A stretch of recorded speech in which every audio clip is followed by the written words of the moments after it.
Hello, everyone. Welcome to the Newsbrowse News broadcast.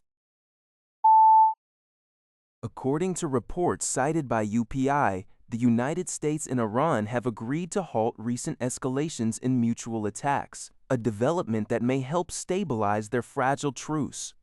The two nations have been engaged in efforts to end their conflict since signing a memorandum of understanding on June 17th, which included provisions to ensure safe commercial passage through the Strait of Hormuz. Tensions recently spiked following an alleged Iranian attack on a container ship in the strait last Thursday, which prompted retaliatory strikes from the U.S. military. The ensuing exchange also involved Iranian strikes on U.S. allies, including Bahrain and Kuwait. While Tehran has yet to officially confirm the reported de-escalation agreement, the move comes ahead of scheduled diplomatic talks in Doha this week. Despite the reported breakthrough, the region remains on edge after recent strikes resulted in casualties, including a reported death in Qatar, linked to regional military operations. According to NHK, the World Health Organization, WHO, has reported that more than 1,300 excess deaths have been recorded in Europe since June 21, linked to extreme heat waves. Temperatures in countries including France, Germany, and the Czech Republic have surged past 40 degrees Celsius, disrupting both infrastructure and public health. WHO Director General Tedros Adhanom Ghebreyesus highlighted that Europe is the fastest warming continent, heating at twice the global average, with once-in-a-generation heat events now occurring almost annually. Describing heat stress as a silent killer, Tedros noted that regional buildings, schools, and workplaces are ill-equipped for such intense conditions. He urged nations to implement urgent heat health action plans to better protect citizens from the escalating risks posed by climate change.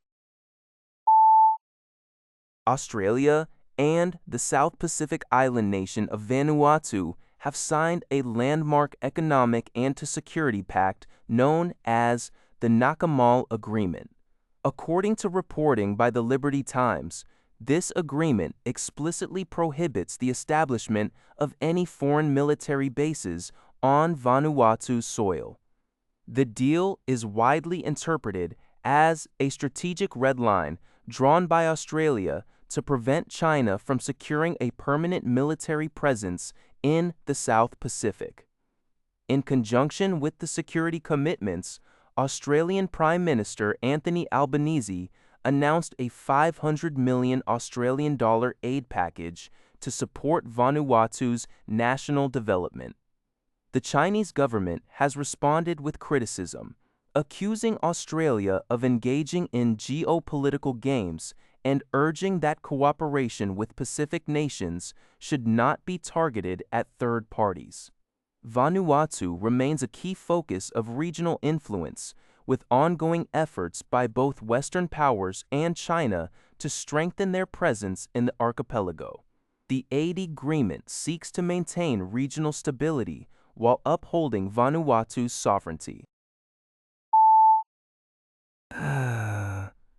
According to a report by JJ Press, China's Commerce Ministry announced on Monday that it has added 20 additional Japanese companies and organizations to its export ban list for dual-use products, including rare earths. Among the newly designated entities are Mitsubishi Electric Software Corp. And the National Institute for Defense Studies. The move marks a significant expansion of the restrictions, which previously included an affiliate of Mitsubishi Heavy Industries LTE, bringing the total number of affected Japanese entities to 40. Furthermore, the ministry indicated that companies such as Oki Electric Industry Co. and Japan Nuclear Fuel LET are now subject to stricter export controls.